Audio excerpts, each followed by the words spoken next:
So the at one, that's the way we're supposed to say it?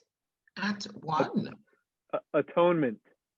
Yeah, I gathered that. But in terms of in your God, in the Christ mind, it would be this idea of at one, the kind of coming together, like the langage des oiseaux, like the bird language or whatever, like how we can reinterpret it.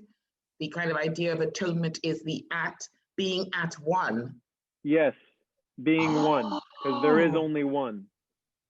I The love duality, the separation was a result of the illusion coming into play mm, in the belief that we could be separate from God, which is impossible. But because we have such an ability to create whatever we want, and the effects of it make them real, and even create the idea that we forget about it, only goes to show us how powerful we are in this dream, in this illusion.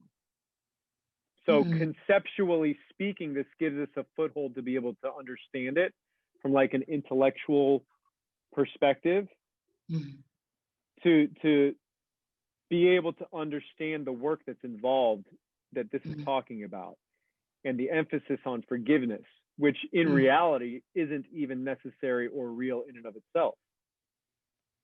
Because what is there to forgive if all you're forgiving is an illusion? And if the illusion isn't real, then what is there to forgive? But because we believe the illusion to be real, forgiveness is given to us to be able to remember who we are, which is the atonement, which is the at one-ment. I don't know why, but I'm loving this at one-ment. Yeah. So that's the reality, the acknowledgement of the reality once perception has been healed. And we've withdrawn the value that we placed in this world. We talk about value, like what we think we value.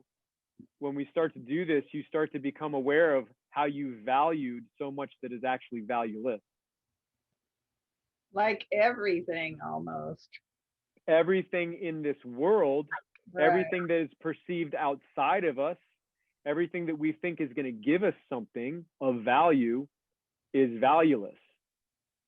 Doesn't mean that we can't enjoy it. Doesn't mean that we can't experience it. Doesn't mean that we can't have nice things and do all these things, because we got to watch it. Because if we fall into that mindset of like the world is bad, there's no value in the world, then we start judging it. And that's we're missing the whole point. That's defeating the purpose.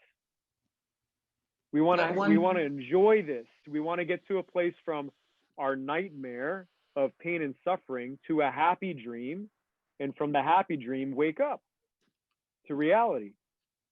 But place no attachment to it. So it's just it's even pure happiness, yeah? Hence the happy dream. As you go through this, enjoy life, enjoy the things of life, but in that process, get to know that they in and of themselves have no value. There is no value inherent in any of it. Doesn't mean you can't enjoy it, but the slippery slope there is the attachment to it, the identification in it, the thinking that I need it for my happiness, which is impossible anyway. That's another, that's alluding to the dream being real. So we get to catch ourselves because the ego is constantly alert and playing with all these things. And why not? Because we've created that. We made the ego. We believe that we're the ego. We're identified with that. That's our proof that we have done the unthinkable and we've usurped the power of God. Which is where I'm loving this at one-ment thing. Yes. This is just where I'm loving it.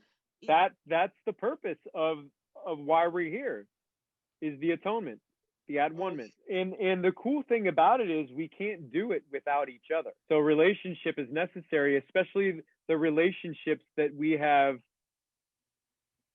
made agreements to have happen in this dream to have us remember what love is.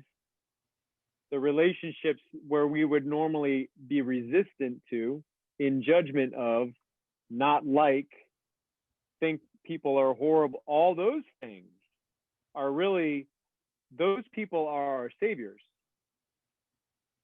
to allow us to practice in truth and authenticity, forgiveness, in being able to see Christ consciousness or Christ's mind, the face of Christ in everyone, the innocence in everyone, and then forgiving that anyone could be anything other than that, regardless of what they do, because of the meaning that we assign to what they're doing, which is an illusion. Because all events are neutral. Thoughts are not, though.